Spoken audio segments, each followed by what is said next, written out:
Yes. Then, say it. I know you're not good at this kind of thing. Say it clearly. Ah, you really are a bully. You like that about me, don't you?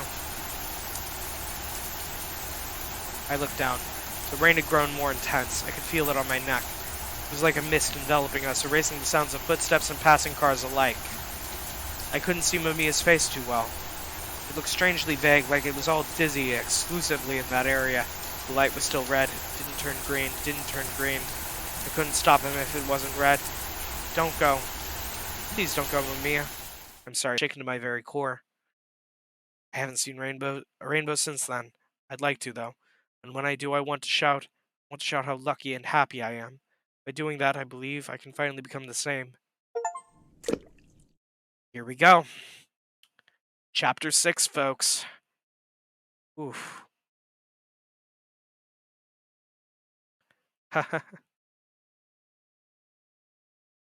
Still holding the book, I fell silent. I tried my best to remain objective, but I couldn't help but become invested. I was simply that moved by their stories. Come they see Mamiya as a positive entity. I mean, it's Mamiya's fault that my friends ended up dying. Looking back at it, the various Mamiyas did frequently act supportive of my friends. It was just that the endings of each story were far too cruel. Would these people also end up dying horrible deaths? Could it be that the stories differ in several ways? It's not going to be that easy, but I can't make any judgments unless I see everything through to the end. There was one common point between all of the Mamiyas, though. Trichilocosm. It's a word I'd heard many times now. What could it be? Would you like to find out? I was startled by the sudden voice coming from behind me. Why?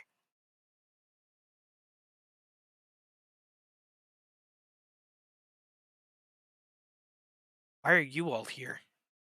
They sounded a chuckle, almost as if they were enjoying my reaction. Shouldn't that be obvious? We're here to lead the children we so dearly love to the Trichilocosm. What are you trying to achieve, and what is the Trichilocosm?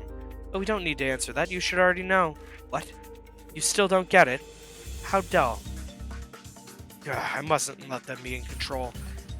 Say, spectator, don't you feel it? The nurse girl's abrupt questions came like a gust of wind. The very act of living is full of contradictions. The boy in the gas mask and the boy with the rabbit mask continued to weave more words. The more things you gain, the more you want, and the more you fear losing it all. Strange, isn't it? I mean, we all start with nothing. Yes, souls never had bodies to begin with.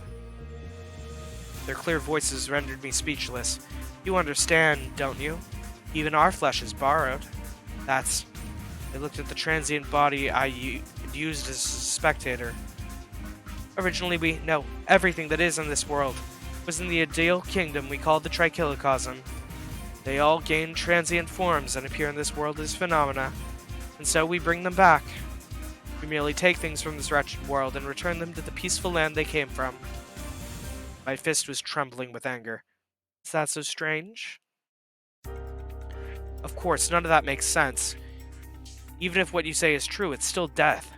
We're telling you, spectator, that death is nothing to be afraid of. In fact, it's a vital part of the process wherein you let go of your unnecessary flesh, travel to the paradise that is the Trichilocosm. Listen, even if the Trichilocosm really does exist, they live right here in this world. Maybe they'll be happier in the Trichilocosm, but dying means the end for them here. Huh. As always, you think only in terms of flesh and bone. The scarfed man appeared from between the children. There you are, Mamiya. Oh dear, getting you to understand things is exhausting. Don't you agree, us? Seriously, he doesn't even try to comprehend us. He's so dull. You should tell him something, too. Let's see. What did you say a moment ago? Dying means the end for them here? You really do look only at this world. That's precisely why you can't think beyond it. If your sight extends all the way to the Trichilocosm, death becomes nothing more than a rite of passage. Like I've said, death is hardly anything to be afraid of. Even so, we live in this world. It's the only one we know. This ideal Trichilocosm you speak of is just a non-existent illusion. My shout made them fall silent. For a moment I thought they understood me, but then they all glared at me. Are you serious? Did you seriously just say that? A spectator? Listen well. As a spectator, you can't save the four of them. that's not true. I actually made them happy. I remembered all my interferences, and recalled the endings I had created as a result. Sure, what I do is unclear, and maybe there are better ways, but I created new possibilities in which... Really? Did you really make them happy? You're not even from that world. Those words made me realize something I had tried my best to ignore. You half-assedly gave them someone to depend on and then just vanished. Did that really make them happy? What? That wasn't true. I wanted to deny it, but I had no way of arguing with them. Right, you have no idea what happens after those endings. And that's why you're such a hopeless dimwit, Natsume. I'm impressed that someone as immature as you could become a spectator. What you did was disguise your own selfishness as kindness.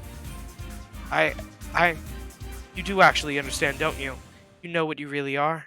You know about the trichilocosm, too. What? Arasagawa began walking through that ashen world. Mamiya vanished, almost as if to look away from it. Wait, I'm still not... Damn it. No way. That can't be. It just... Hey! Please tell me something. Knocked at the door but got no response. There's no one behind the door. Felt the chill down my spine. Turning around, I saw the librarian giving me her usual smile. Like I said, the sense of sin can be passed on. Miss Librarian, what happened to the person behind the door? If he was released, does that mean he's no longer a sinner? You should be able to meet him without issue if you happen to know where he is. He vanished. What? Vanished. Disappeared. The person within the room is gone. You know what that means, don't you? But why? The librarian was still smiling. Why, you wonder? Well, I didn't tell you not to interfere, did I not? The temperature suddenly dropped. Her eyes were colder than ever. It's your fault. It's because you interfered and involved him that he chose to disappear in your stead. But that's... Normally, the disappearance of a criminal wouldn't do much for your sin. You would have followed after him, however. Our Lord was greatly moved by this friendship between sinners. You will not be punished until you finish watching the story you're currently in charge of. Isn't that great, Natsume? Do not become negligent, though. Then again, that's all you have now, I suppose. Yes, of course, I will continue weaving the story with diligence. Most excellent. Work hard until our Lord becomes bored of you. After saying that, the librarian gracefully left. Couldn't move from where I was standing. He was erased in my stead. That's just... I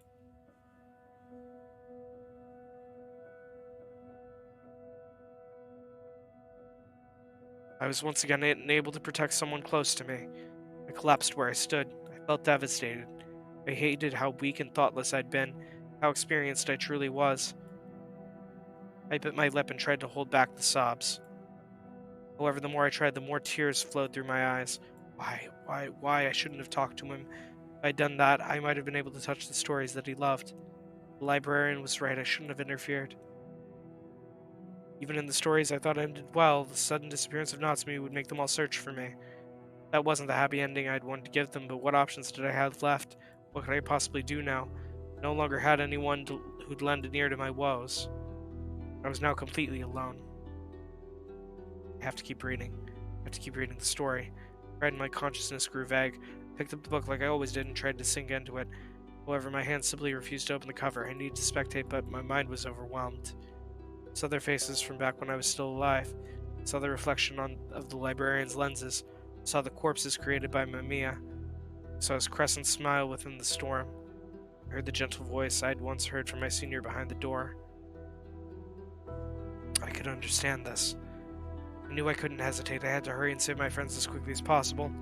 I had to spend my every second thinking of a way to make them happy. However, I couldn't bring myself to open the black cover. But I didn't have the willpower to save anyone anymore. How long had I been walking? Since then, I'd been merely wandering around without a clear goal. I didn't raise my face, nor did I look around. I might have passed by the librarian. She might have lost all faith in me. I'm a powerless spectator who can't even do his job right. My own words made me feel even worse. I couldn't save my friends. I had many things to ask my senior. I wanted to know the true meaning behind Mamiya's parting words. I wanted to know how stories continued to unfold after the end credits. Finally, I wanted to know about that story he mentioned, the one that meant a lot to him. I could no longer get answers to any of these questions. What Mamiya said was true. I can't really save anyone. You half-assedly gave them someone to depend on and then just vanished. Did that really make them happy? I acted as if I was doing it for their sake, but it was just fueled by my own selfish ego. Ego. Perhaps that was it from the very start.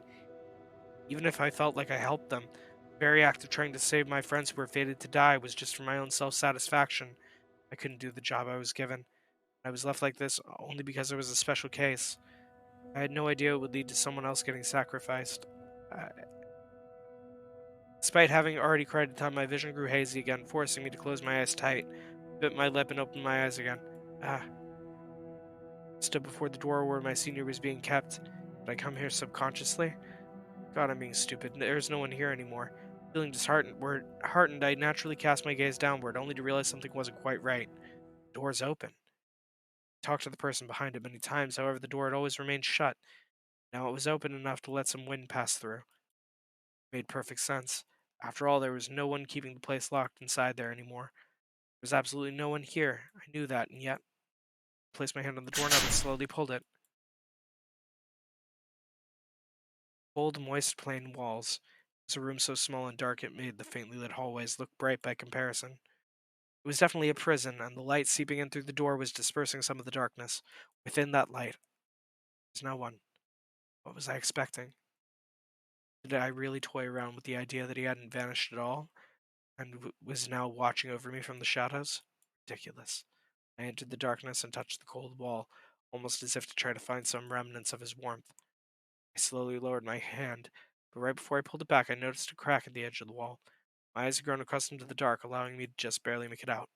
No, this wasn't a crack, but some text. For making sure there was no one outside, I looked at the text again. It was direct and seemed to have been etched by something sharp. These numbers? It was a row of numbers. It seemed familiar, but I didn't know exactly why. However, the fact it was here could only mean it was a message left for me specifically. I had to think. Considering it was left for me, it must be something I knew. If I didn't understand what it was, I would never be able to face him. Think, damn it. I clenched my teeth and put my memory to work. A dark cell. The story he left. The outside of this facility, which I knew nothing about. The library as vast as an ocean. All those labels etched onto the spine of the books. The moment that thought flashed through my mind, I broke into a run. I hurried to the shelf that had the book with the number he'd left behind. This world had far too many books. You had to traverse a considerable distance just to get from A to B. It might have been faster if I had asked the librarian, but I couldn't do that. There were other librarians, of course, but asking them was the same as asking her, and so, no matter how many ladders I had to climb, no matter how many stairs I had to descend, no matter how dizzy this sea of books made me feel, I'm on my own here. You need to find it by myself. I spent a good while searching for the spine with the number. Eventually I found the right bookshelf. However, there were so many books with numbers that they simply couldn't all fit into my vision. Can I really figure out which one of these he was referring to? Looked over the spines with the numbers. Oh. Found one particular book without any text on its cover, and that, in turn, made it stand out. I locked my eyes on it and used the ladder to get it. It wasn't big or anything, just a standard tankobon-sized book. However, it weighed far more than the others. After carefully going down, I snuck behind the shelf and opened the book. What did he leave for me? Inside I found no text at all. It was a fake book without any story in it. I flipped through the blank pages and found a handgun. I picked up the shiny black weapon with trembling hands. It was heavy. I could feel its weight through my entire arm. Ah. This had to be his final ace up the sleeve. It was a weapon he had stored away for the sake of the story he so loved. He gave it to me. Its weight made me certain he was gone for good. There was no one who could help me now. I was alone. I was different from any of my friends, and unlike any of the other spectators. There was no one I could trust now. Despite that, I have to fight. Even if I am on my own, I have to defeat Mamiya. I strengthened my grip around the gun. See? I'd finally gathered my resolve, and I knew now that saving something required sacrificing something else. If I wanted to protect something I held dear, I had to be ready to hurt others. It's time. I'll enter their story again.